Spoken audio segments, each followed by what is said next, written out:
अमेरिकी capital building में electoral वोटों की गिनती के दौरान अमेरिका के राष्ट्रपति डोनाल्ड ट्रंप के हजारों समर्थक अमेरिकी कैपिटल में घुस गए और पुलिस के साथ उनकी झड़प हुई। ये झड़प देखते ही देखते हिंसा में तब्दील हो गई, जिसके बाद अब तक 4 लोगों की मौत हो चुकी है और कई लोग घायल बताए जा रहे हैं।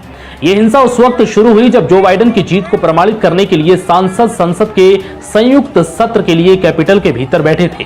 तभी यूएस कैपिटल पुलिस ने इसके भीतर सुरक्षा के उल्लंघन की घोषणा की। ट्रंप समर्थक कैपिटल बिल्डिंग में घुस गए और जमकर हंगामा करने लगे। इसके चलते कांग्रेस को मजबूरन अपनी कार्यवाही को स्थगित करना पड़ा।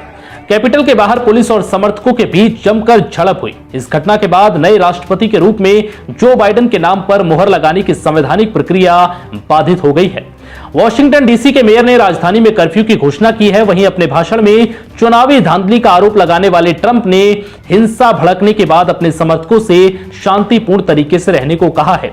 अमेरिकी चुनाव में डोनाल्ड ट्रंप को मिली हार के नतीजों को पलटने की मंशा से सैकड़ों ट्रंप समर्थकों ने बुधवार को यूएस कैपिटल में धावा बोला। पुलिस को इन प्रदर्शनकारियों को काबू में करने के लिए काफी मशक्कत का सामना करना पड़ा। यूएस कैपिटल में हिंसक झड़पों की वजह से सांसद को यूएस कैपिटल से भागना पड़ा और फिर एक और महिला की मौत हो गई। हिंसा के कारण जो बाइडेन को चुनावी जीत का सर्टिफिकेट देने की प्रक्रिया में भी देरी होती रही। हालांकि भीड़ के हमले में करीब 6 घंटे से भी ज्यादा के समय के बाद सीनेट की कार्यवाही दोबारा शुरू हुई।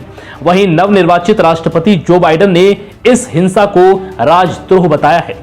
प्रदर्शनकारियों के हमले में कई अधिकारी घायल हो गए हैं। बिगड़ते हालात के बीच राष्ट्रीय राजधानी में कर्फ्यू लगा दिया गया, लेकिन बड़ी संख्या में प्रदर्शनकारी कर्फ्यू का उल्लंघन करते सड़कों पर उतर आए। अमेरिका की राजधानी वॉशिंगटन में पुलिस ने चुनाव प्रदर्शन में 52 लोगों को गिरफ्तार कर 5 हथियार जब्त किए हैं। वॉशिंगटन मेट्रोपॉलिटन पुलिस विभाग के प्रमुख रॉबर्ट कॉन्टे ने कहा है कि हमें 5 हथियार मिले हैं और करीब 13 लोगों को गिरफ्तार किया गया है। अमेरिका में हुए राष्ट्रपति चुनाव में धांधली संबंधी पोस्ट लगातार करने पर माइक्रो ब्लॉगिंग साइट ट्विटर ने एक अप्रत्याशित कदम उठाते हुए राष्ट्रपति डोनाल्ड ट्रंप के अकाउंट पर बुधवार को 12 घंटे के लिए रोक लगा दी। ट्विटर ने चेतावनी दी है कि अगर भविष्य में ट्रंप ने नियमों का उल्लंघन नहीं किया तो उनके अकाउंट पर अस्थायी रूप से रोक लगा दी जाएगी। इस बीच प्रधानमंत्री नरेंद्र मोदी ने भी अमेरिका के निवर्तमान राष्ट्रपति डोनाल्ड ट्रंप के समर्थकों और पुलिस के बीच हिंसक झड़प पर आज चिंता व्यक्त की और कहा कि सत्ता का हस्तांतरण शांतिपूर्ण तरीके से होना चाहिए। पीएम मोदी ने ट्वीट कर कहा है कि वॉशिंगटन डीसी में हिंसा और दंगे की खबरों से चिंतित हूं। सत्ता का सुव्यवस्थित और शांतिपूर्ण हस्तांतरण जारी रहना चाहिए। लोकतांत्रिक प्रक्रिया को गैर कानूनी प्रदर्शन के जरिए बदलने की अनुमति नहीं दी जा सकती।